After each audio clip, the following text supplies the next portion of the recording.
Okay, that's great. That's perfect. Haley Peacock.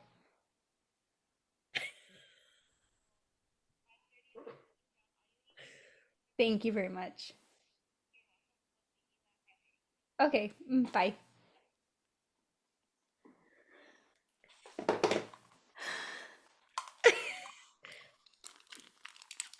That was not the audition. Okay, tell me that was a chiropractor. Yes.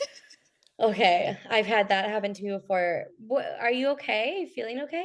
This has been hurting me for like weeks and weeks, and it hurts to breathe, and it hurts. Yeah, I you can't like definitely have a rib lay out. down. Yeah, it's like right here. I can't lay Ugh. down. It hurts to breathe. It like just hurts. Um, The chiropractor will fix that right up. I'm so scared Why? because it hurts to put any pressure on it. So I'm like, Yeah, they're gonna fix it. They fix. I normally have to get like an emergency appointment. I feel your pain. Mine's normally in the front though, so it feels like it's like jutting into my lungs.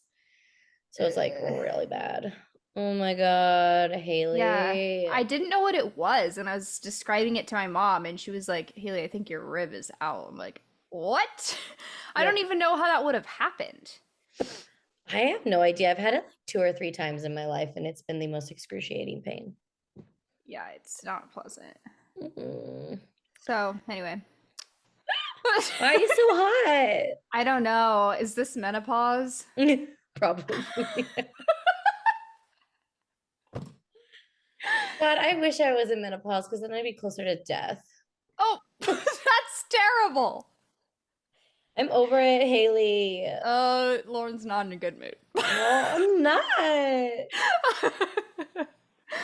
Oh no. Ugh, whatever. Okay. Anyway, welcome everyone to. Hi. We're in great moods. Haley's got a rib out, and I have to deal with medical stuff, so it's super fun. Welcome to Lesbian Book Club, where we are normally much happier and cheerier, and we promise to make it a fun show for you guys. I'm Lauren, and I'm here with my very fun and not in pain co-host, Haley. Hey guys. Just a You rib can't out. see, but I'm doing a fun little dance with my shoulders Well, because maybe you that's should a cute not do little fun that. people do. Maybe No, you my should not. shoulders are intact. Okay, just your ribs out. Yeah. Okay, well, we're gonna get that fixed. Um, today we are covering Cascade by Julia Hannafin, and I believe Julia uses they them pronouns. So we will be referring to Julia with they them pronouns, and we are so excited to talk about it. I read like 80 pages yesterday and then the rest of it today. I was supposed to do it on my camping trip this weekend, but I didn't have time to read. So I finished it up yesterday and today, and I loved it. What did you think? It was good. I felt like okay. I did not even know the main character's name for the longest time because I just thought that I was the main character because of the way that Julia wrote this. Oh, that's funny. Yeah, oh, well, I did, notice that there was a name at some point, but I immediately forgot it. You just implanted yourself into the story. I think it's not even that I was there. It was just that the way that this is written, it's very, just it's very internalized. Mm-hmm. Like everything is from inside of this person's mind and body, Yeah. and this is a character that is very everything gets internalized and then is just shifting and churning around in there, Mm-hmm. and so that's where the reader is the entire time too. So I felt like I was also getting churned around inside of this girl's mind, and so I was like, here I am, and this is what my mind is like too. I'm getting shifted and churned around inside my own mind, so I was like, yes, here I am. I feel that. I feel that a Yeah. lot. It was very, to me, this book was like really visceral. Like you really felt like you were there in like all these, like in the cabin and in the like on the islands and on the boat. Like I feel like the way Julia wrote this, it was so visceral. I Hmm. felt like like the mist coming in, their like sweaty bodies. Like I literally was like, I know what this feels, tastes, smells like. And so that's kind of how I got lost into it too, and how I was able to read it so fast because I am not a fast reader. I am an audiobook girl. So for me, I was like, sorry, I'm getting a footrest. For me, I enjoyed, and the writing like made me cry. Parts of it, I was just like, this is like so beautifully written. I can't wait to get into it. Um, yeah, You that was know those movie theaters that are like 5D? yeah. They have one at like Disneyland, the one with the bugs. Oh, I D- don't know. I haven't been in there. Oh my God, Haley, this happens once an episode. I know. Well, okay, I've actually never been in a movie theater like that, but and I actually wasn't sure that they were real for the longest time because I feel like growing up, they were just when I was a kid, they were just starting to be real, but it was Hmm. kind of like a sci-fi thing. And there were all these stories getting published where they were almost horror where it was like, "Oh yeah." Oh. And then it was, you know, they wanted you to feel like how this feels, and so then they slashed you apart, and I'm like, ah, oh no. And so anyway, that obviously wasn't real, but this is how I imagined them in my mind, and apparently they are real and they don't slash you apart, so don't worry, everyone. No, it just said But Disneyland. It's like a bug movie. And so like they make your seat like creepy crawl under you and you're like, oh, the ah, bugs. Or like they blow mist at you. Or I think there's like a bug fart and they like make it smell bad. So huh, ew. I was thinking about this on the pier mhm. yesterday. I will bring this back in. This makes sense in my mind. But I was thinking about this on the pier yesterday. I was at the Santa Monica Pier, and there was, wind blowing through my hair, and it was like a little chilly, but it was also hot, and the sun was beating down Mm, on me, and I was like, I wonder you know, if I was watching a movie and I was in one of those movie theaters, what they would make it like, because also it was so incredibly overstimulating. Like there was a roller coaster that went over the yeah. top of me, and everybody is so loud, and there's a man being creepy over there, and then there's babies screaming, and there's just so much noise. And I'm like, okay, are they in a viewership experience, are they going to think about, well, we want them to feel like they're really there, so we're gonna really put them in the deep end here, and we're gonna blast this wind through their hair, and we're gonna make the babies cry, and we're gonna infuse the smell of fish guts, and we're gonna all this stuff, or are Hmm. they gonna be like, oh, a gentle breeze and the smell of funnel cake and the occasional light roller coaster sound. Like, what are they gonna do anyway? Back to how this relates to I think Julia's you book. missed your calling though. I think you missed your calling and you should be a designer of these 5D theaters. Oh, I really had a hot minute where I thought I was going to design soundscapes for hospitals Wow. because because um fun fact about me, I've spent a lot of time in there because my little sister had cancer, and the she's fine, everyone, don't panic. But I had no reaction because I knew that. I was just yeah. waiting. I was like, and Um, continue. yeah. Scary times, but she's good now, and we love her very much. But the hospital sounds are just terrible, and you Mhm. hear, especially when you're at a pediatric unit, you hear like very sad sounds. And so I thought about that a lot. And I'm like, you know what? We need to get some cute little rainforest sounds, or just things that make people feel better. Mhm. That's Anyway, cute. yeah. That's cute. But this book felt like one of those movies. And then Mhm. I'm thinking about, like, okay, if I were in a 5D theater of Cascade, it would be really uncomfortable.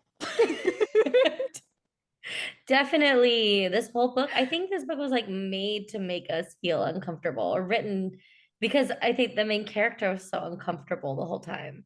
Yeah. Yeah. Okay, let's get into it then. Oh, Think wow. positive. Meow. Haley's holding up her coffee cup and it says think positive, which is like, I feel like an indictment on me right now. I am not positive, but it's okay. It'll be fine. The world continues. The world continues spinning. Time is just a construct. Okay. Let's talk about Cascade. Um I cannot wait. So we have a surprise for everyone in that Julia will be coming on our podcast to talk about this. So we will have another author interview in the next week or two, which we're so excited about. And Julia is so lovely. And this was so cool to get a glimpse into their mind because, and my first question is, how autobiographical is this? Because it seems very autobiographical from the things that I know about Julia, but I could be wrong. Nick, I just want to know how much is fiction and how much is nonfiction. So we'll talk about this in a fictiony way until we can get Julia on the pod. Because, wow, if this is what I think it is, in that it's somewhat autobiographical, boy, do I have questions. So, Wow. I'm really excited to talk to Julia because I don't know them other mm-hmm. than when, you introduced me to them at uh Founders. yeah, we were watching some basketball at the bar and I talked to a dog whose name is not Steven. No, its name is Well, just Steve. Steve, but you And the next time I saw not Steven, everybody was giggling at me because I was calling it Steven, which apparently is not even its full government name. It's just Steve. it's just So Steve and he loves turkey. So he loves yeah, turkey, it's which I that also was do. So funny. we bond over that. But um, anyway, Julia was with not Steven, and I met them, and that's all I know about Julia. I can't wait to talk to them. It's going to be so much fun. So do we want to do like a quick rundown and then we can talk about all of our favorite parts? Because I definitely did some note taking within my book. I love to write in my books actually. Because you know Mhm. why? I think it's fun if I ever like donate my books or if like I give them to someone to read.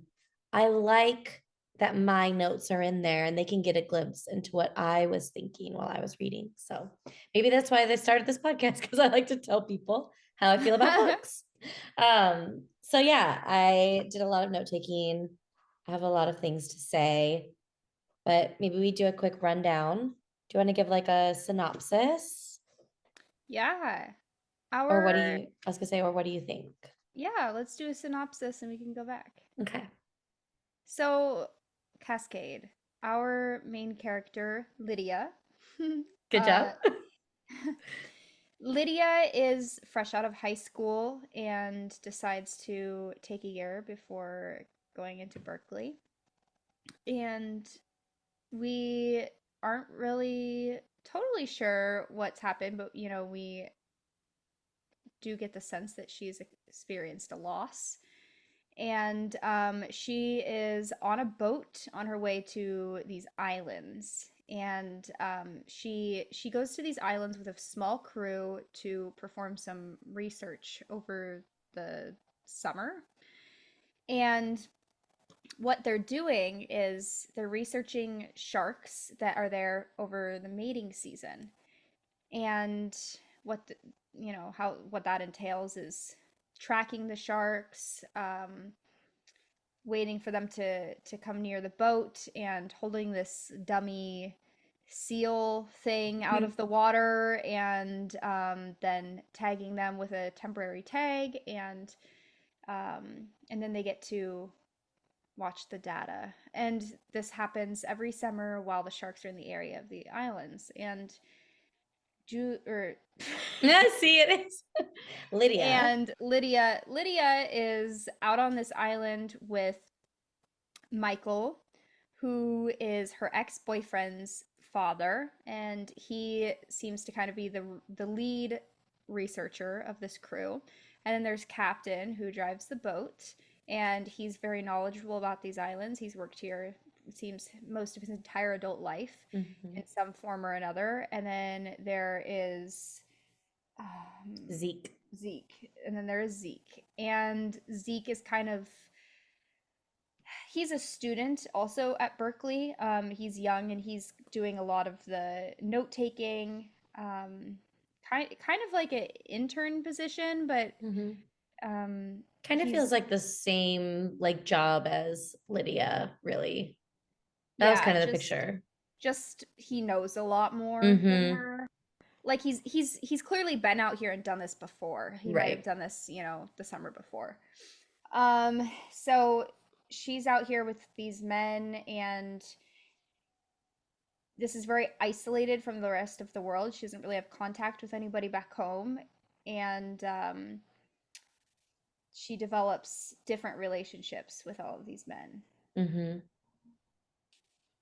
It's interesting because we're seeing her develop all these very different relationships with these three men, but also she's like taking this time on the islands to discover herself a little bit, which I feel like is a pretty relatable topic, especially right outside of high school. But I felt like, and you can correct me if I'm wrong, if there was a lot of gender, like what's seeking, like trying to understand her own gender during this book, which I thought was really interesting. And I can't wait to talk to Julia about it. As somebody who hasn't ever like questioned their own gender, um, it was a really cool peek into like that mind and process because with Zeke, she feels like a very familial tie and like they share a cabin. And so she's like, they feel like brothers, which is really interesting. And it's like, well, that internal feeling of feeling different than like your outward gender, but in your mind, like thinking as a brother to someone, even though you were like born genetically female, was very interesting to me. And she develops a really good friendship with Zeke, which kind of gets a little messed up a little later on in the book. And then as we go further into the book, though, the relationship that I really enjoyed learning about the most was her relationship with herself and how she was like navigating this loss of one of her moms. And to me, that through line of the book, I thought was so beautiful. And like, I feel like it was like a take on grief and how, she would be talking about, sharks and what they did that day. And then all of a sudden she'd be like, and my mom is still gone. And to me, I feel like that's so representative of how grief feels of like you're doing something and then it just like hits you. Yeah. And the way she was dealing with that and the way she was explaining her mom's relationship together and everything to me was like so beautiful and like heart wrenching at the same time. And like, yes, I loved learning about Michael and Captain and Zeke, but I was like, who is Lydia? Why is she here? What is she trying to prove to herself? What is she trying to learn? And also, like, what hole is she trying to fill in her life, which obviously is the loss of her mom. Um, and her mom, Blake. So she fills this hole with a lot of different things while she's out there, which I can't wait to talk about. But what's really cool, so going back to kind of like synopsis of the plot is, they're out tagging these sharks and there is a shark attack by these two orcas that came and attacked this shark, Angela, in this like really brutal way, which is like orcas are crazy. Do you see the story over the summer of the orcas like attacking fishing boats and like sinking them? Yeah. I saw the funniest tweet that was like, I am entering the orca war on the side of the orcas. Yeah. But that really derails the whole kind of expedition, I guess, like the research expedition, because once there's an orca attack, white sharks like they leave because they're not like gonna mess with the orcas. And that's like really devastating for the whole like endeavor because there aren't sharks to watch anymore. Um, and I want to know if that's like some big overarching metaphor of like something really big and catastrophic happening. And then like, I don't know, like then people have to leave and then there's this big empty hole. I don't know. I feel like I'm like reading a lot into it, but I don't know. I I think just you're onto something because this was a very heavily metaphorical book. yeah, it felt like it, right? Yeah. Yeah. Um and I felt like a lot of like the action points happened in this book like after that shark attack. Like, we can just get into it. I'm hoping that all of our people listening have read it, but after the shark attack, Michael and Lydia kiss on the boat, which I was like, oh, that is your ex-boyfriend's father. What is going on? So that was a shocker to Ooh, me. basic girl. Oh my God, it was crazy. And then like we just find out a lot about these characters after this pivotal point in the book and how they deal with, the different set of rules and things that they're going to do now that the sharks have left. So, I want to talk about the way that Julia used animals in this book, specifically the way that Lydia connects animals with people. okay. I think that Lydia equates certain animals to certain people, and these animals become metaphors. Oh, dang. Tell us who. I didn't get this at all. Well, so this it started out like very just stated very bluntly in the first opening sentence with the starfish, Oh, yeah. which was just really beautiful. It says, there is a starfish that sees with the surface of its body. The brittle star doesn't have eyes defined by little globes cased in eyelids, its whole body sees. To see itself, then, is just to interact with the world, to move through it. I wish I could live this way. Um, which, oh, that really first gives you insight into this character in that she cannot just move through the world as she is, Mm-hmm. and in living in her body, that tells you immediately that she is very caught up in her mind, most likely, Oh, which yeah. we go on to see that. But then as the book goes on, um she also kind of equates herself with a shark often. Mm-hmm. Okay, I did get this. Never mind. I know what you're talking about now. Yes, I did pick up these metaphors. I'm not that stupid. um the first time where she references herself as a shark um is she talks about herself being a baby shark, and this is when she's asking Michael what happens if she accidentally feeds a shark plastic. Like if Mm. she doesn't pull the dummy out of the water fast enough and it eats the dummy, what happens if it ingests all this plastic? And um so then I'm thinking like, well, did somebody fuck up and feed her plastic? And then like in a Yeah. Yeah, metaphorical yeah, yeah, yeah, sense, yeah. um and then ask her to get close again, Mm. because that's that's what her question really is that if if she messes up and feeds the shark plastic and then keeps asking it to get close, will it ever get close again? Mm. And what are the consequences if she feeds the shark plastic? Um and then she goes on to like draw this comparison between herself and the shark. And so, yeah, I'm just thinking like, well, okay, who did something to her where they intentionally or not fed her plastic, metaphorically, Right. Did something harmful. and then expected her to keep being close to them, Mm. Mm-hmm. which later we find out the whole backstory of her mom, Blake, who suffers from addiction. Mm-hmm. And that whole thing, too, I think the way that Julia wrote was just so beautiful because it never comes up fully. We never understand what that backstory is until this chapter that's almost in the very end of the book. And then we just get the whole thing all at once. Mm-hmm.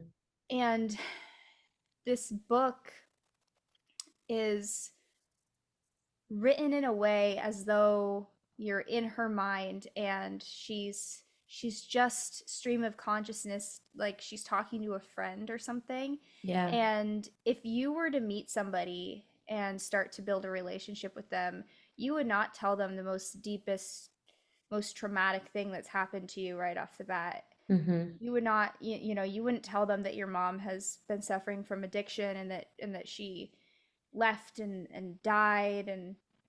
had an overdose and all of these really traumatic, tragic things. Yeah. And especially while you're still processing it yourself. And Hmm. so we just get these bits and pieces, which of course that just comes up in conversation sometimes. Um, and so you're going to get little hints of that, but then all of it just comes gushing out all of a sudden. And that's what happens in real life when you form a relationship with someone, is just all of a sudden it'll just all come spilling out. Yeah.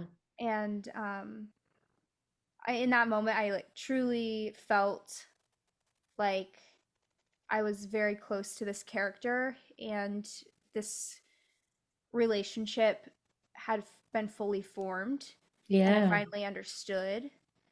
Yeah.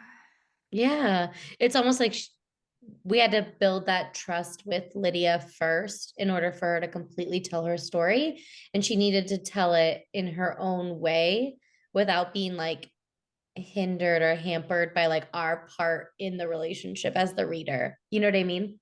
Mhm. Yeah. Yeah. And in the same, going back to the shark thing, um it says she finds Michael's face and doesn't know if she's a decoy or a shark. Hmm. And it says he is physically moved by sharks. Like, well, it doesn't say that, it's describing how physically moved he is by sharks. Right, right, right. And like his legs are shaking and his voice is hoarse. And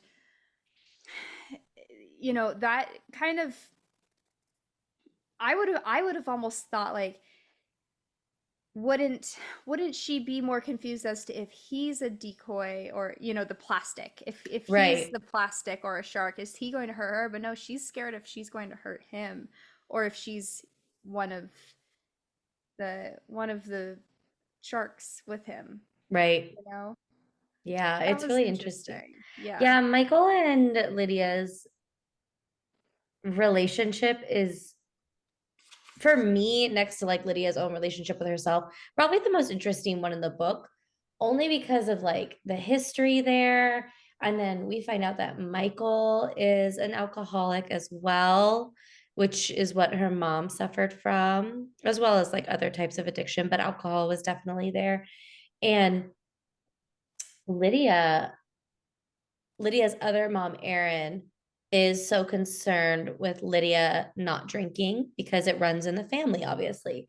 And she doesn't want Lydia to like have to deal with the repercussions of drinking, especially if like it goes too far. And that to me in this book, when Lydia started drinking on the island a decent amount, I was like, I think she's just like trying to like A, understand her mom, and B, trying to feel what her mom was really feeling. Mm. And like in that closeness, trying to like understand her own grief. But it was so interesting because it was like also showing the like how much it is a problem and how much it runs in people's families, because there wasn't any alcohol left on the island except for like frozen cubes of alcohol in the back of some sort, and she's like sucking on them, right? And it was just so interesting to me how she wasn't using alcohol for like the high that you get or like the buzz. It was almost to like just get a deeper understanding of her mom. And I thought that was like incredibly interesting, especially when she's watching Michael make incredibly dumb decisions while intoxicated. And then her herself makes a very bad decision. Mm-hmm. And I think that was the first night she got drunk there, which was weeks in. It wasn't like they were drinking right off the bat or anything. But like I feel like the hardship of the weather and what's going on there like drove a lot of them to be like, no, we need to like drink at the end of the day, you know? Yeah. Can we just talk about Michael right now? We might as well. Yeah, I have more animal things that have to do with addiction and Michael. Perfect. Great segue. So yeah, with Michael, that's a great segue. um, the orcas. The When the orcas attack the shark, um, I saw a metaphor here of when addiction gets a person, the Mm. sharks get spooked and leave. That's what I was going for. Yes, that was like the metaphor with the leaving. I couldn't like fully suss out in my brain. I'm glad you said this. Yeah, and then later Lydia goes through Michael's journals in his bedroom, Mm-hmm. and he writes about the orcas, new and unfamiliar, a threat to the sharks and this population. And then that made me think like, oh my gosh, is this how he sees Lydia? Um, because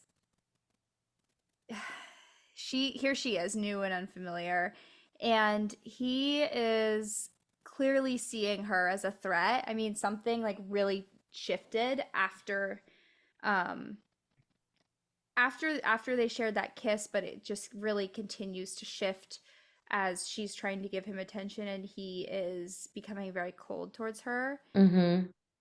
And on that night when Lydia gets really drunk, that's that's where stuff really starts to go down, and we don't see for a long time just how broken down Lydia's headspace really is Yeah. here. But I guess building up to this, we should talk about how Lydia thinks about Michael.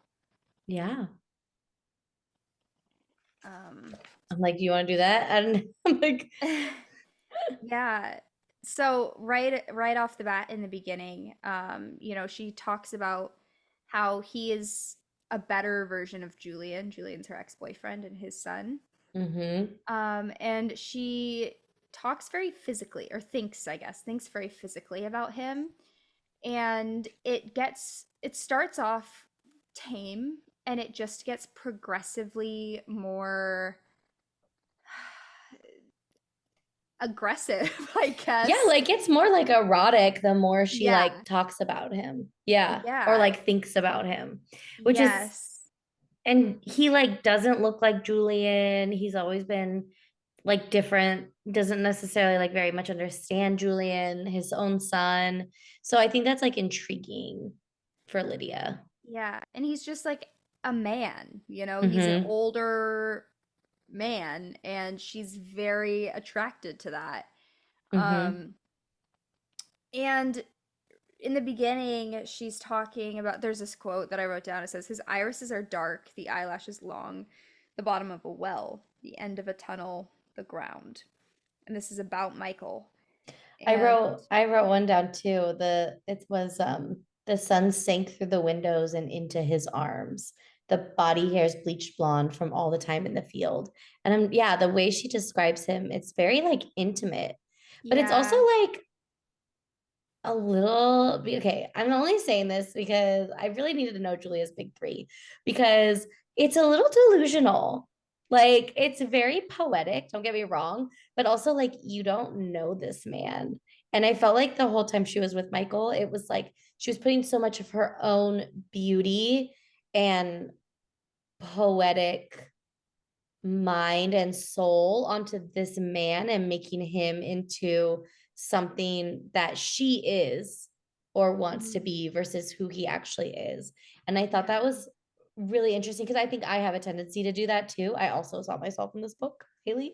Um, but like it just I got the feeling that she was building Michael up this whole time. And I was like, but we don't have any proof that this is how he actually is. mhm, So I thought that was really interesting. And I think like as she learns more about his past and his addiction and things, she's like really taken aback. Like she even says in the book, like, oh, I didn't know this about him. And it's like, well, yeah, because you're 18 and he's a yeah, grown man and you've known him for how long, you know?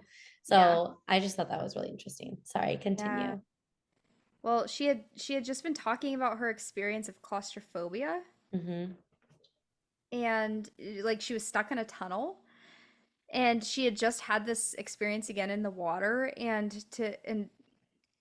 to him, or I mean to her, he was the end in sight of this Mm-hmm. claustrophobia. Right. Um, you know, the the end of a tunnel. Literally, she's just got done talking about the claustrophobia in a tunnel, the end of a tunnel, the bottom of a well. She's in the water. She's having claustrophobia again in the water. Um, and he's grounding to her. He's the ground. Like, Mm-hmm. she exactly is projecting so much onto him. Yeah. Like, that's such an insane amount of like putting all of her safety Yes, into him that's what I was gonna say. right off of the bat. Yeah, and I was literally going to touch on the safety part. I think she's completely lifted, ungrounded right now at this point in her life, and she's like clawing and searching for grounding and safety. And I think if she didn't do this, like if she didn't project all of this onto someone, like it would have been catastrophic. It would have been disastrous. Like she, even though it wasn't real, it was necessary for her to like survive. And I think Mm, during the grieving process, sometimes we have to project or pretend, I don't even know what to call it, and like make things up in our head, make stories up in our head, all these things just to survive the massiveness that is grief, mm, right? And so for her, that was Michael on this trip. He was the big, safe guy who was going to protect her. Captain, too, she projects a lot onto Captain and she projects a lot onto Zeke. Like, and makes them into these people that she needed them to be, even if they weren't that. And I wonder if, like, that was how she was like coming to terms with who she thought her mom was and who her mom wasn't. Right. And then yeah, in seeing that she was and figuring out that, oh, I did project all these things onto someone, it was easier to like look back and be like, oh, but like that's okay. And yeah, this is where like fact meets fiction, you know? yeah. Well, and Lydia's done this in the past too with Mm-hmm. Frank. Her, what was he to her? A neighbor or a friend, or her parents' friend? I don't know who. Oh, is this the one who was like dad energy? Yeah, she was her mom said, her mom Erin said that she like really flirted a lot with this guy when she was a little Yes. kid. Yes. Okay. Yeah, I think it was a friend of a dad, a friend of a dad of a friend, I believe. Mm, Yeah, it's interesting her like relationship with men. I mean, we don't know it totally, but this is like the only way we get into it, insight into it, I guess. Um, but it seems like yeah, similar thing with Frank that is with Michael, in that just like this immediate trust and like not dependence, but just like you'll make sure that I'm okay, mm, yeah, even if they don't have the capacity to do so, or if it's not appropriate for them to do so. yeah. Mhm. You know, it's interesting now that I'm thinking about it with that attack with the orcas, saying that the orcas go for the liver. I was just thinking that too. That's what addiction gets. Yeah, alcoholism gets the liver. Yeah. And that was such a great parallel to me. I think I picked up on it a little bit as I was reading. I read this part yesterday, but then when you were talking about how it all works together, I was like, oh, wow, what an interesting parallel to draw. And Mm, how it was like the thing that it didn't even want the body. Just the orcas didn't even want the shark body, just the liver. yeah. That's all it came for and knew Yeah. exactly how to get it. And how like that's very much what alcohol does. Obviously, it doesn't have a mind like an orca, but to some extent, it's a smart drug, you know? Yeah. It's such an interesting, you know, opposition too, because alcoholism and addiction can be such a slow, Mhm. painful, for everybody involved death. Yeah. Mm-hmm. And this was an incredibly violent, fast death. Mm-hmm. Um, and there's no mistaking what's going on with No, the orcas. There's no telling stories about it. There's no pretending that it's anything that it's not. It's just a brutal bloody, violent scene, and it's the exact same thing that is happening with, these people that are suffering from addiction, but it's much more difficult to recognize in many, many cases. Yeah. Yeah. Yeah. It's very sad. A lot of this book was sad, if Yeah. I'm being honest. Okay, so let's talk about Lydia and her mistake with, well, she doesn't call it a mistake, but Michael calls it a mistake. Well, I Mm-hmm. guess anyway, we'll get there. So on the boat when the orcas attack this, we already talked about they kiss. They go back and Lydia gets like blackout drunk, like incredibly drunk. Zeke's drinking. Michael's not there, but I think he's at the lighthouse and watching a Warriors game. And I love the little bits of basketball that were put in here. It was really fun for me. Hold on, I want to find a quote.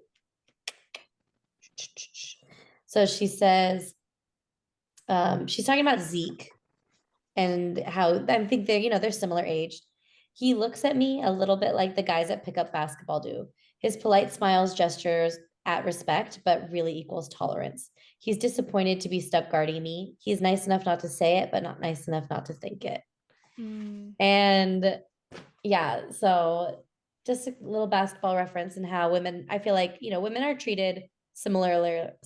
Oh my God, similarly in most spaces that are dominated by men. And I think at the beginning, you know, Lydia was really feeling that, especially coming from Zeke, who's like her peer. And I know as the weeks get rolling, she gets much more accepted by the men, especially when she's like dealing with her own gendered stuff. She's using this as an opportunity to like not act out, but like allow herself to be that more masculine presence that I think she wants to be moving forward. It's almost like a test. And so she does get more accepted. But so Zeke's drinking after this attack. Lydia's drinking after this attack. Michael is up watching a Warriors game at the lighthouse. It's the only place they have like decent Wi-Fi. And he comes back, and the way that Lydia and Zeke stumbled up the stairs, they recognize as the same way Michael's stumbling up the stairs. So they know that he's drunk as well. And Lydia thinks she's following Michael into his room because she's like you said earlier, was really trying to get his more of his attention. And he's like kind of not having it. But she follows him into this room and like has sex with him.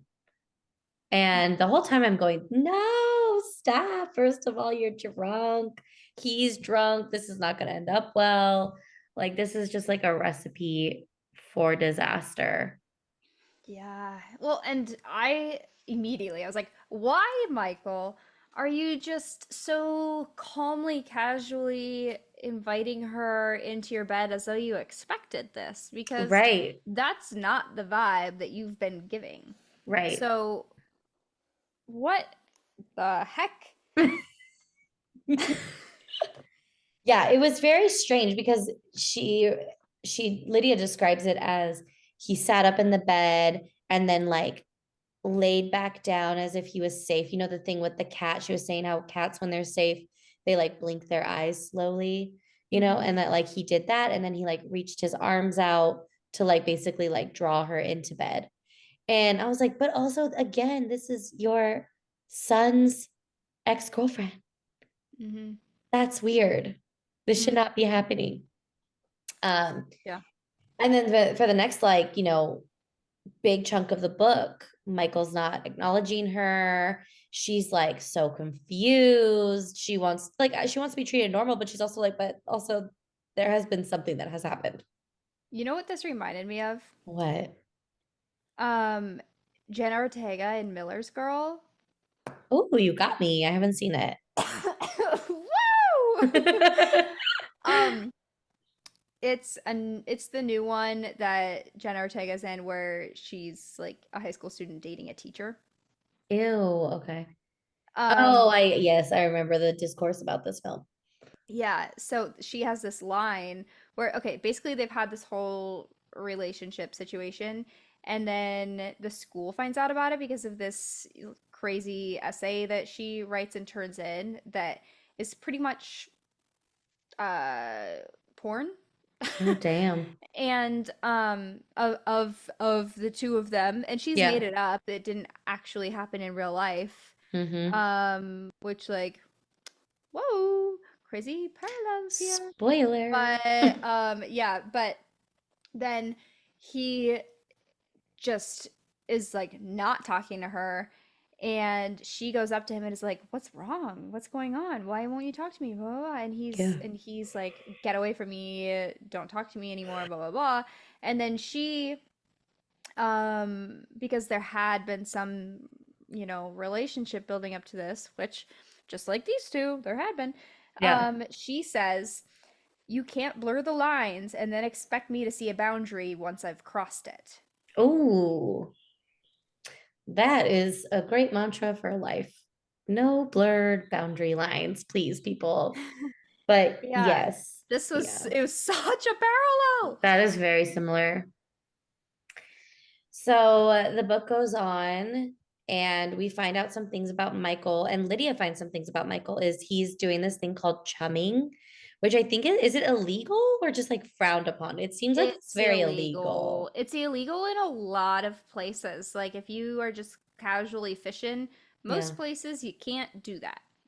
Do you know So, why? it's just considered unethical Why? because I I think that the reasoning for it is that it gives the fish like a lot more reason to come in. Like the bait Okay. is just a It's just lot like better. it's like upsetting the balance of the ecosystem, basically. I think it just draws the fish in a lot better than like regular bait. Okay, And so, we'll ask Julia why this is illegal. yeah, I don't Uh, like really fully know the answer to that, but I do know growing up fishing that that was a big no-no. okay. So Michael is doing this, which is like bad because he wants the sharks to come back. And so we find that about Michael. And I think she has like some questions about that, like why would he be doing this type of thing. She tells Zeke about it, and Zeke's been acting really different since that night of drinking, which they're both like, or they're all horribly hungover after the night of drinking, the questionable sex that happened. Like everyone is just like, what the fuck happened? Um, ah, someone just knocked my door. Hold on one second. Scary. Oh, guys, I hate when people knock on my door. I'm so scared for her. Let's listen. Oh, I can't right this second because no, I am. I'm just recording a podcast. Okay. So, do you want me to text you? Yes. Okay, will do. No, no, no, not crying. I think we're fine. I think it was just a friendly person. I think it was just a neighbor. Ears. Was my neighbor. Oh, I was so right. I talked to them while you were You're gone. like, Lauren's gone. It was my neighbor who needs constant computer help, which is totally fine. She's a sweet lady. But I was like, I can't. She thought I was crying. I was like, no, I wasn't crying. For once, I wasn't crying when you came over. No. I don't I don't cry that often. I'm fine. That's not true. Okay, I am a crier. What do you want from me? Okay, we're back. So crazy plot twist that we find out is that Lydia did not have sex with Michael. Lydia had sex with Zeke. And I felt so bad for Lydia. I really felt bad for her because, again, she built this whole thing up in her head about Michael and about Zeke and how they were like brothers and like Zeke and Lydia were brothers and like familial, and she didn't want any of that with him at all. And then to find out like, oh fuck, like I fucked this guy and not the guy I wanted to fuck. And to say it, she said it to Michael's face. She's like, yeah, but we slept together. And he was like humiliated and taken aback and very confused. It was like a whole drama. It was really crazy. Yeah. Can we like what Should we rewind? what even what is the mental state? Let's dissect. Yeah, What let's do is the it. mental state that you have to be in to convince your there's two hummingbirds dancing Oh together my, outside of my window. we are insane. They're not they're not dancing, Haley. Yes, That's they are. no They're no. what do you call it when they're They're flittering and mating. fluttering? Oh my God, I Yeah, just you're watching witnessed. hummingbirds have sex Oh right now. no. That's not as wholesome as I thought. I know it when you said it, I was like, well, two of them are never together unless that's what's happening. Oh So no, not on the power line. be careful up there. That Okay. baby's gonna be electric. Ah. Unless Anyway, it dies because it's electrocuted while oh, being conceived. oh. Okay, sorry. I'm gonna stop being so dark. I'm sorry, everyone. I had a really hard day. It's fine. Okay, Um, Haley, let's dissect this. yeah, I just don't even know where to start because, Well, okay, I'll oh, start. yeah, you go for it because I'm just totally at She's loss. blackout drunk. There's not electricity. It's not like she can see. And I thought there again, was electricity. I mean, okay, maybe I made that up in my head. I was thinking Yeah, this a because lot of they aren't these like walking scenes. around with candles, you know? Okay, well, a lot of these scenes, the way she described them really reminded me of Portrait of a Lady on Fire. Like on the rocks with the water. Like one of these scenes, I even wrote it down in my notes in this book that was like, this is very Portrait of a Lady on Fire when like Sophie comes into the kitchen and like makes the food and like lights the candles and like it's just like very like old timey, like pre-electricity. So in my head, I made it that there was no In electricity. their ocean crossing, they went But through a time portal. and it's an island. It might not have electricity. There's only good Wi-Fi. They have to use a satellite phone. Like to me, that screams like not a ton of electricity. I don't know. But okay, going back to the mental state, it has to be dark. If you're like that drunk, you don't have the lights on. And that can be very easy, I feel like, to like, I'm sure it's a small hallway with the rooms, like missed a spot. Like, and also when she was drinking, she was talking about how her other mom would be like so disappointed in her. And like, so she's going to be sad missing her mom, sad that she's disappointing her other mom. She's been wanting to fuck Michael. She got into the wrong room. He had, if it was Michael, the reaction that she built up in her head that he would have. So it was just confirmation bias that this is him. So Yeah. I get it.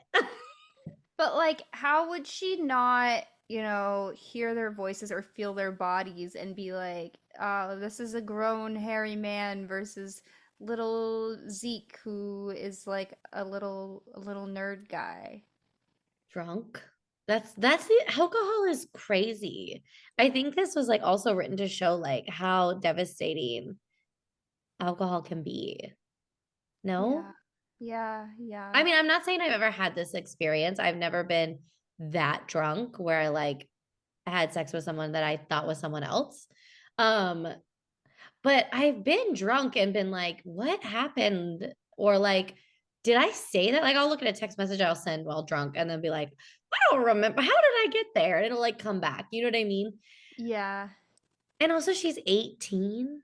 She's a baby, Oh, yeah. right? Like, I don't know. What do you think?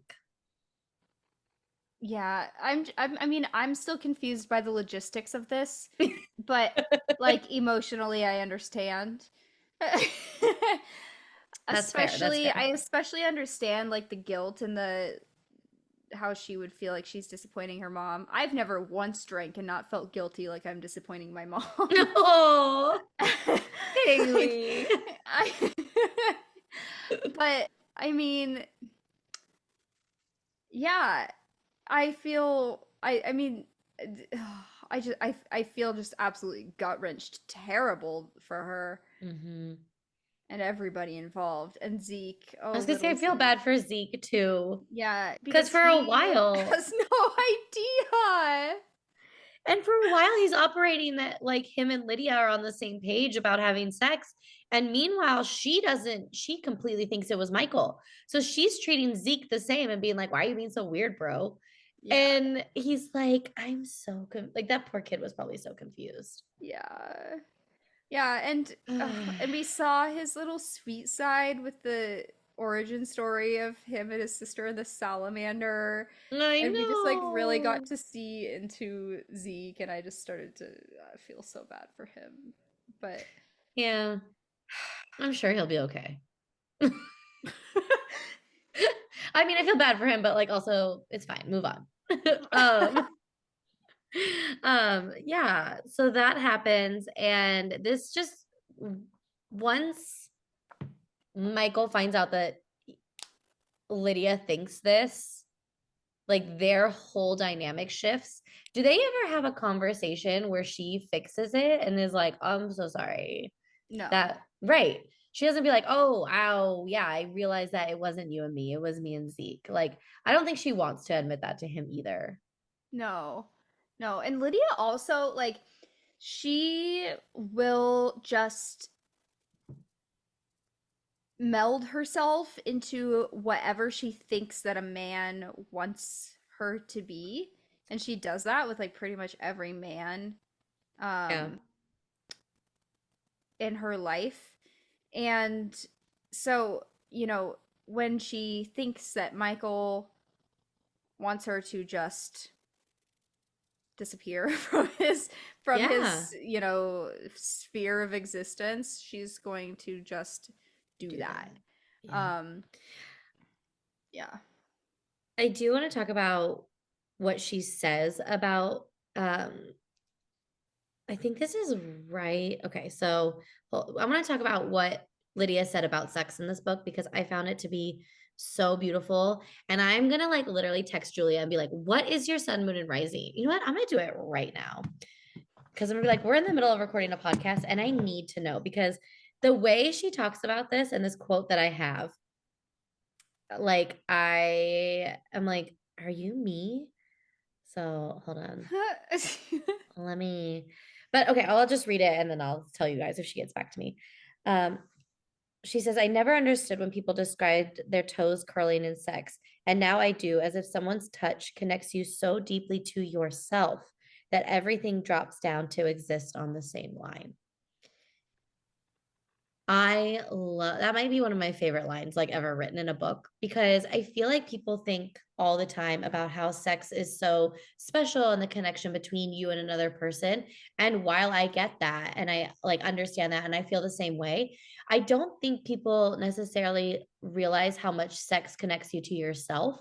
Even though you're with another person, the feelings that you I feel like feel, whether it's emotionally, spiritually, physically, they are in my experience, so deep that they connect you with different parts of yourself that you couldn't otherwise access. This is why people cry after sex. Yes, it's so true. I'm a chronic crier. Are you a crier after I'm a sex, Haley? crier. I am. Oh, I no comment. I just really threw myself under the bus there.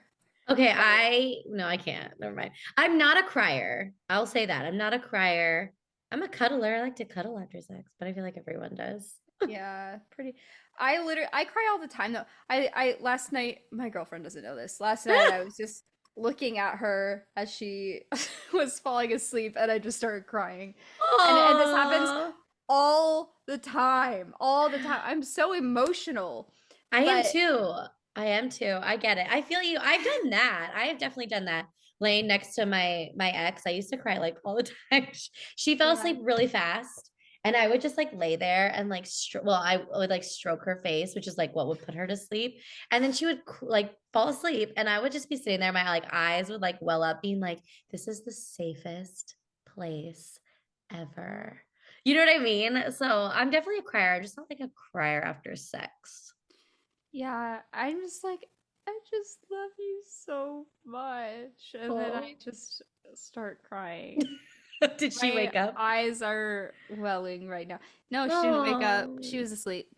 But um I So also, no, that's okay. Well, we lost our train of thought crying about people we love. Um, which I think is like so special. Like this book, the love that like seeps and pours out of her words are just like it's all there right in front of you. I don't know. The way she talked again, the way she talked about her mom and the way she just like wrote, it's not romanticizing, you know, like, and it's not delusional. I take back my word from earlier. Okay, actually, no, I don't. But I also will not attach a negative connotation to the word delusional. I'm just going to use it as like a factual word that I actually think is really beautiful. So, to all my fellow Pisces out there, I see you. But so this happens. that was so aggressive. I felt like I was sitting on the other side of the screen like, whoa. Yeah. Like, whoa. I Okay. know. I really gave a dissertation on connotations of words. I don't like how we attach things that are like negative connotations to things that are generally perceived as like female or womanly. Like you can be delusional without things being harmful, and maybe it's actually really beautiful. Okay. All right. Okay. Um, okay, this was interesting, this part of the book when talking about Michael, and I don't we're all over the place, so I'm sorry, and I hope everyone's following along. But after she Buckle really up. yeah, buckle up, guys. This is how we always are. But that's what's fun.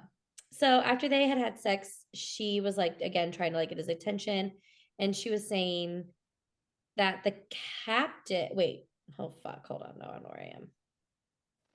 Oh, so she thinks that the captain might, again, she's going down these like, not like, again, she's going down these like rabbit holes of like, who knows that me and Michael slept together? And does he do this with all the girls that come? And like, she's just going down all these different rabbit holes in her head. And she thinks the captain might know.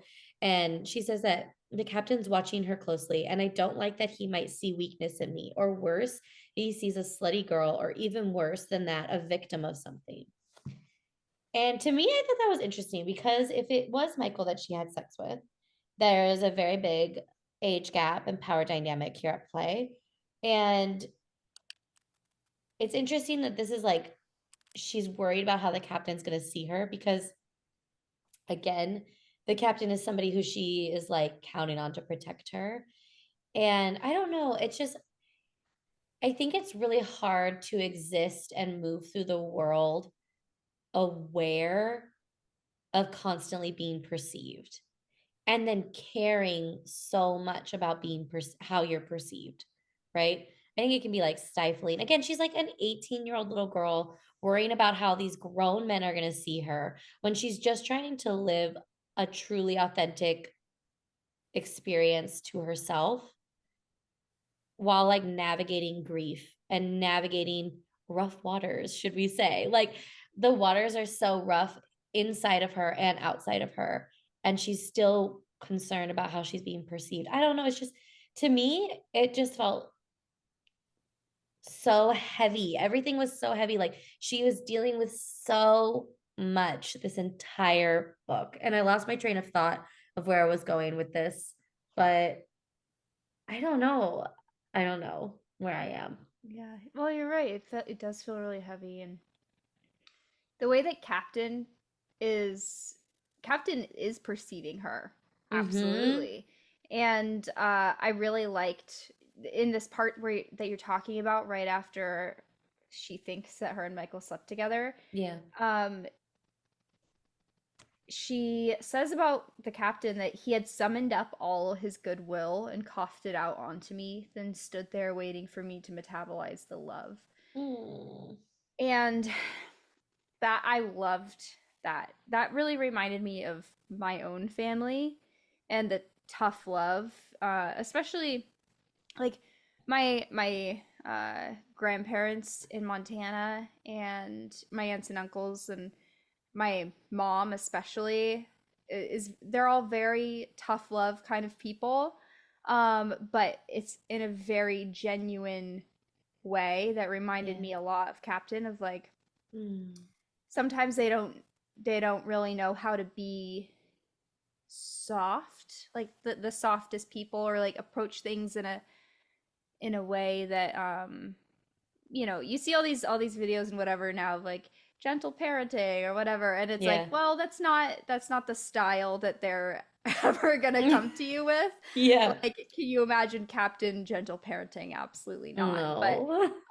But he does absolutely love Lydia in like Hmm. this fathering way, Yeah. and and sometimes, yeah, it's like he's gathering he exactly like what this quote is saying. He's gathering his goodwill and just dumping. And Yeah. it's not in this well organized or, beautiful or soft way. It's a literal just dump of goodwill and love, and then you Yeah. as the receiver, whoa, Sorry, don't you mind me. as the receiver have to find a way to accept it and then metabolize it, which I really, what, Julia just got back to me. Guys, guess what her moon sign is? I don't know. Pisces moon, same as me. Oh my God, that's so amazing. Okay, I'm so sorry. Continue. I had to get, oh my gosh. What's the sun? Taurus, like Miss Haley over here, and Capricorn Oh, rising, which is my sun sign. She wow. got a lot of earth, but then that water fucking moon is really gonna make you real delusional and fucked up. I'm telling you. Moon's the Okay. one that we don't know about mine, No, we know your right? moon. Oh, we don't know We my know your rising. we don't know your rising, yeah. Oh, okay. So and okay, so sorry. Going back to Captain, he also dumps it in a really non-judgmental way, which is that kind of, even though it's like tough love, is that kind of how what you experienced with your family as well? Yeah, sometimes. Sometimes it's judgmental. Oh my gosh, that's so funny. No, not no gentle at all in there. But the love you felt was real, I'm sure. Yes. Oh man. I think that Michael is also the mice. Ooh, I love you and your metaphorical animals. Can you tell us why you think that? Well, tell us about the mice a little bit and then So the mice are taking over the island. yes. Um, it's a complete takeover, and it's catastrophic because they're attracting owls, which are destroying the ecosystem because they have no natural predators. Um, the mice are, it's like the ground is moving. There's so many of them, and they just shouldn't be there. It's a whole thing. And Mm, what the government people want to do about it is they want to come in and drop poison pellets everywhere to kill the mice. But that would kill all the other animals too. So it's like, maybe don't do that. But they don't listen. They do it anyway. yeah. But um, so I thought that he was the small whiskered mouse that ran on Lydia's foot. Um, because Michael is an alcoholic and a loose cannon, which is news to Lydia. And and then now we know why Captain distrusts him, but that little mouse that ran over her foot, that was like that was a little surprise. And that happened at the exact same time that she gets this news about Michael. So Yeah. just like that timing, it's always with the timing. You get these Yeah. pieces like right as these things happen, and then later, um, the mice are doing damage to the island and attracting owls that have no natural predators, and Michael is also doing damage to the island by putting the bait in the water and chumming. Mm-hmm. And he's also doing damage to the island when he kisses Lydia and he says he made a mistake. Yeah. And when he starts to drink, even though he knows that he shouldn't be doing that. Yeah. And anyway, lots of That's a little metaphors. yeah, that's a great metaphor. I want to talk about uh Lydia's mom's stories a little bit Mhm. as like we kind of wrap it up. But first I found some things that support something I said. Um but so there's two things, and I was talking about how like grief and things that like you make up in your mind to keep you alive. And she says, what good is memory if it can't hold an experience tightly? If it can't recall exactly how small I felt that day? If it can't keep me alive? And I definitely cried at that line. Again, some of these, I knew she was a Pisces moon. I just knew it. I can spot them from a mile away. Um, but I wrote down that memory as the thing that keeps you alive.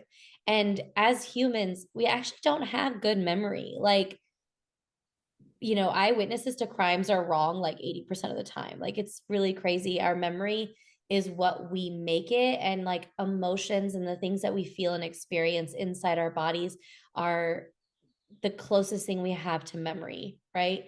And then she also writes about the next page. She's talking about Michael, and she's talking about um, how he's kind of unpredictable to her now, and says a manic, unbelievable version of him, one I don't trust. Did I ever trust him? Yes. I trusted the best version, the one halfway stored in my head. And she's like, did I trust him? Yes. But that trust, even though I fully, wholeheartedly felt it for him, like one, it wasn't deserved. And I only trusted him because I, again, projected all these things onto him. Mhm. Like, I don't know where I'm going with this, but I just wanted to like talk about it because I just felt so strongly, like, kind of understood, because this is what I do with people sometimes is like, I'm just like, no, I can see you, and I can see you so well. And you're not living up to how I'm seeing you. And then I have to reckon with, okay, wait, hold on. Maybe we should back up here. Maybe you just made it up in your head a little bit, you know? And that's such a tough spot to be in, especially when you feel like you see the good in people. And I feel like that's how she is with Michael and Captain and Zeke, like the whole time, you know? Yeah. Oh, okay. See, I'm just going to keep going with this because her writing just flows, and everything I underline is like one thread. But she says, she's talking about her mom's with Christmas, and how Aaron wanted to put up the tree. And she says, I'm so empty, it's absurd. What does Christmas mean anymore? And then I underlined, I have all my memories and no more expectations. And I just wrote, same.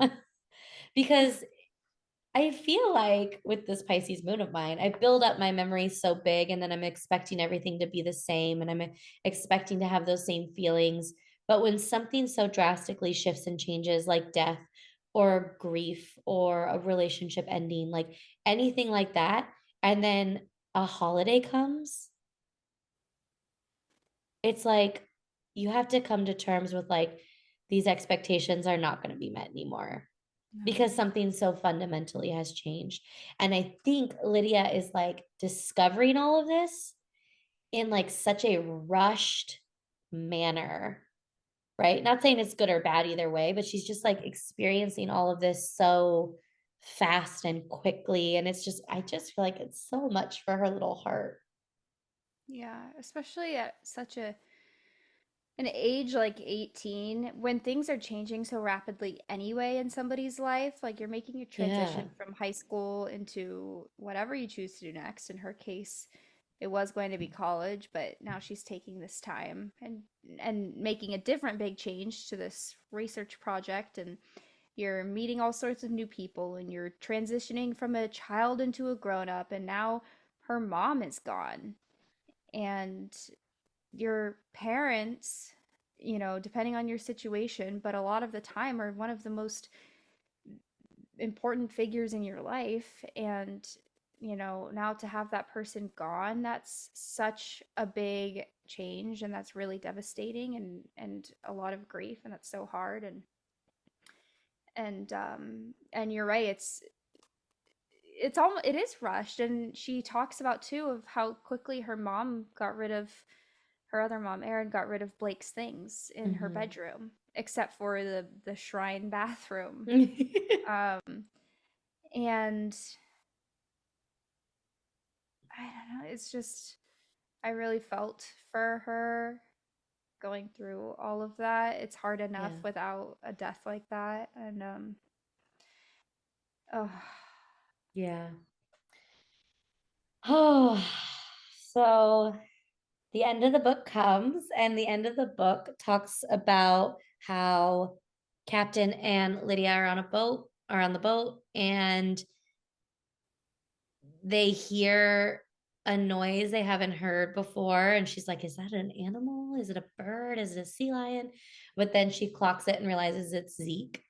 And he has like this massive ankle injury, and everyone has to like snap into gear, and like she has to run and get the med kit, and they have to figure out what they're going to do. And it's just like the most chaos that has happened. And it's almost like, I don't know if this is like the metaphor of like the island rejecting the humans being there, but like it almost felt like, with the orca attack and them saying like sometimes the sharks don't return until next year or even if at all, and then this like disastrous ankle injury, I felt like the islands were like rejecting the human presence there.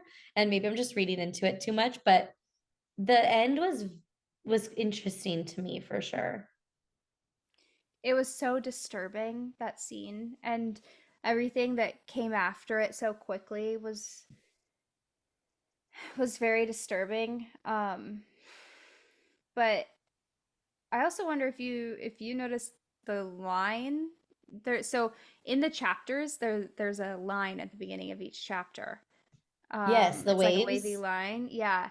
And right after this ankle injury happened, that one was different, and I Oh, thought that maybe it was really? signaling, like, yeah, that she's on land, or versus water.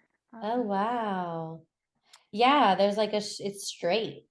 yeah, Wow, that's so cool. And then if you read at the end of the chapter, did you read all the people she thanked at the end of the chapter or at no, the end of the book?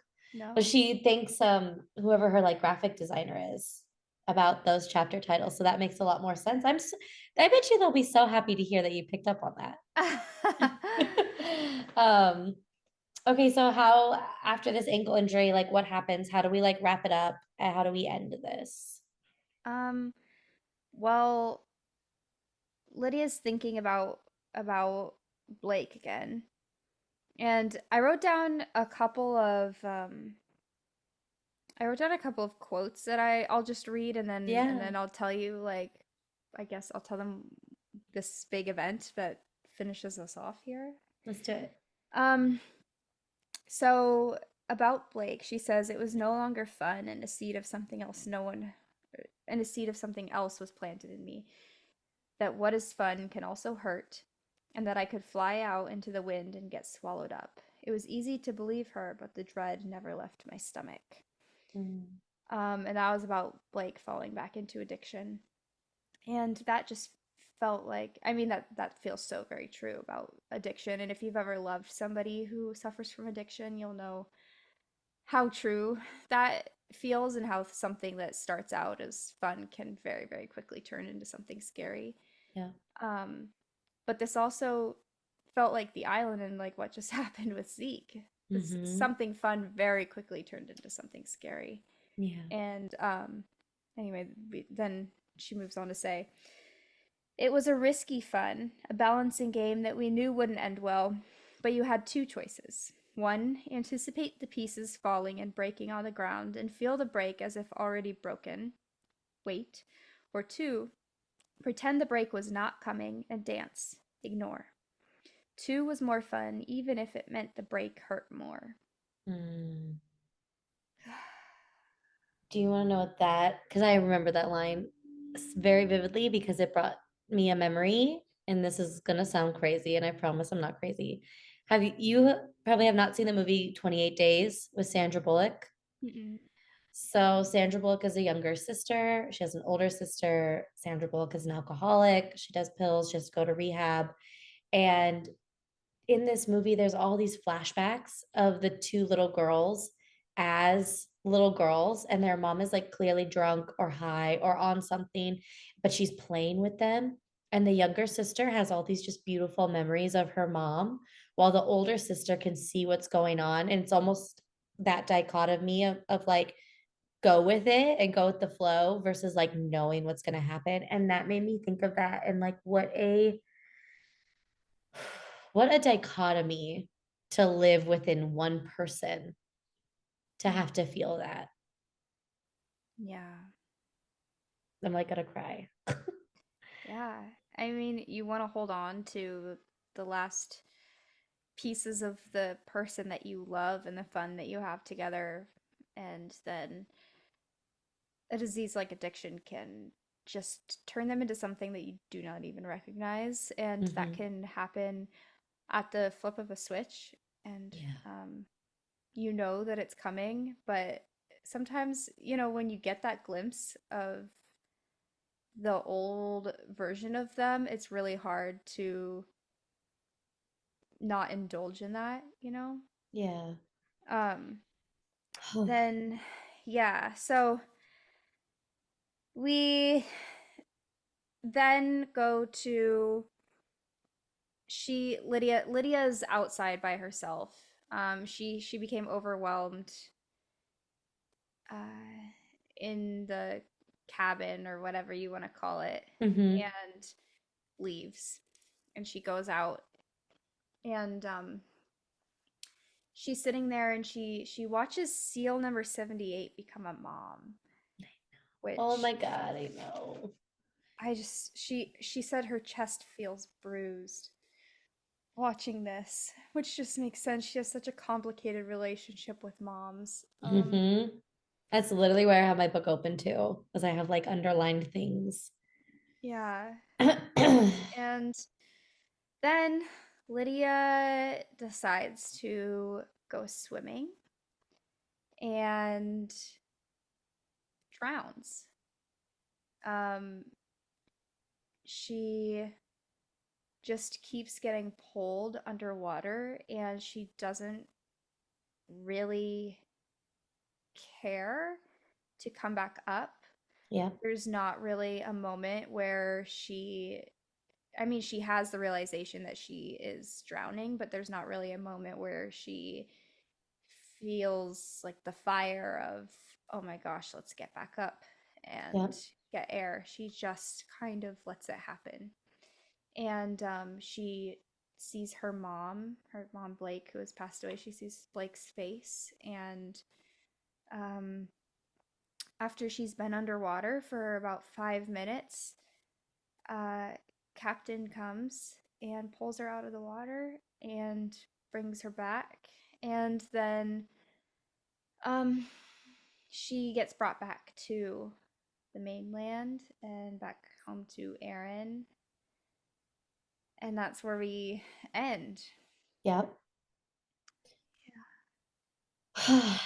Not to be like so annoying in pop culture, but that scene that she wrote reminded me a lot of the scene in Grey's Anatomy when Meredith pretty much does the same thing. Is the main character, and she goes to like a mass trauma event with a ferry boat that crashed, and she gets like kicked into the water, and she's been going through a really hard time, and it's so cold that like she just stops fighting and she's pulled down just like this.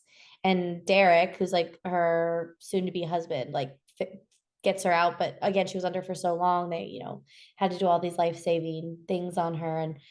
But what I really liked about the way she wrote this, and also the way it's done in Grey's Anatomy at the same scene, is it's so peaceful feeling for the person that's like stopped fighting, or it felt peaceful.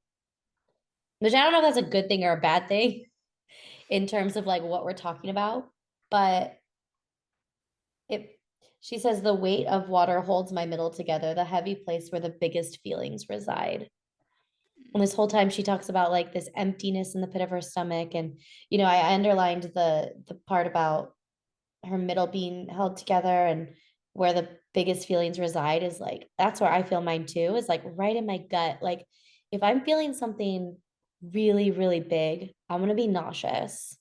I'm gonna feel like there's something heavy in my stomach that like I can't get out. I haven't, and then I'll also feel, depending on, the emotion, like so empty. Like I'm so empty inside.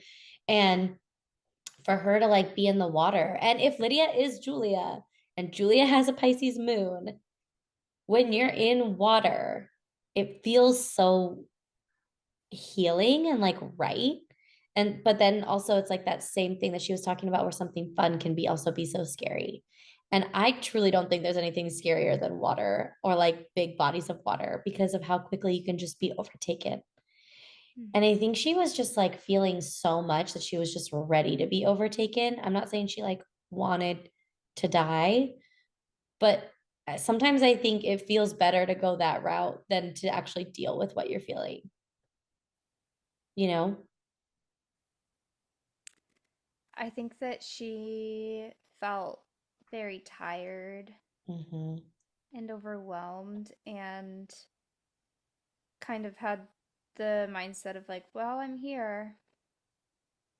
And I don't know, this uh, I felt so sad in this Hmm. scene. Yeah. Yeah. And then when Michael came and got her too, it wasn't like she wasn't upset that, or it wasn't Michael, Captain. When Captain came and got her, she wasn't upset that Captain came and got her. She was just like, "Oh, there's Captain." You know? It's kind of like letting her life just happen to her. Yeah. Like and kind of succumbing to like these things are going to happen to me and I can't control it. The only thing I can control is like it's not even control. The only thing I can do about these situations is feel how I'm feeling and accept that and like be okay with that. And I think that's a really hard lesson to learn. It's something I'm learning, is like you can have all these feelings about something. It's not going to change anything. And you just have to be okay with the fact that this is your reaction to it. And you can't let it consume you, or else you might just drown, you know? Okay, last thing I want to say is this is the most Pisces moon excerpt to ever be written. And I think it's so beautiful. And I think it encapsulates when I try to explain why I find someone to be a Pisces moon, what it means. Sometimes I can look at people and see they were also kids once and that they'll die someday. I can see they're hurt and I want to make them feel better. Even though they hurt me, I'd like to keep them around. To me, like Pisces is at the end of the zodiac, they're really close to like death and the next world and spirituality and like understanding and being at the end of the zodiac, they get to watch all the other signs go through life basically, and they can really draw and take from that. And so to like have the amount of empathy to understand that even though people hurt me, I still see them as like human and I still want them around. And it's tragic and beautiful at the same time. And that's what I felt about this like whole book was like it was tragic yet beautiful. Mm-hmm. And it hurt my feelings a lot. But it was I'm gonna have to reread it again. I definitely think it's a book I'm gonna come back to and want to reread at like different points in my life. So, ugh, yeah. What are your final thoughts here? I still, when I think of this book as a whole, I just really think about the way that Lydia experiences the world through her body and her senses. And even though at the very beginning she says, like, that's not how I am able to walk through this world, I think she very much, very much takes in the world. Even though she then turns all of her sensory experiences into a whirlwind of thoughts about them. Yeah. She is very much sensing as she moves through the world. And Hmm. a way that I really related to her was the way that she creates metaphors through everything. And or maybe I projected that onto her. I don't know. With with the animals, but I do it all the time where I see animals and I'm like, oh, they're just like this because of this. Hmm. Um, and I feel like she was doing that. And it really, I don't know, that gave this book a lot of meaning to me. I love Yeah, that's that. my closing thoughts. I love it. We can't wait to talk to Julia and ask them all about this book and the relationships and how she sees the world. That's what I want to get from our author interview is how do you see the world? Because I feel like you gave us a really good glimpse with this book, but I would like love to hear more about that. Hmm. So, um, okay, guys, I believe we are going to have an episode in between this episode that you're hearing right now and our author interview. I believe we will be doing season 1, episode 1 of The L Word. Haley's got her amazing eyebrows going. Um, and we're really excited to get into that. That's going to be very lighthearted, very fun. And so watch season 1, episode 1. Start your rewatch now and watch it with us. And we'll also be, again, like I said, the follow-up episode to that will be our author interview. And then after that, we're going to tackle Whistleblower, third book in Jen Lyon's Senator's Wife trilogy. And Haley already started reading it, so slow down, girl. I need to catch up. Well, I work so much, I have to start it now. I know. Read it on your plane to Montana when you go visit. Oh, trust me, I will. Yeah, at least it's quiet. It's not like the video where you watch Disobedience in the Oh library. my gosh, yeah, no kidding. Oh my gosh.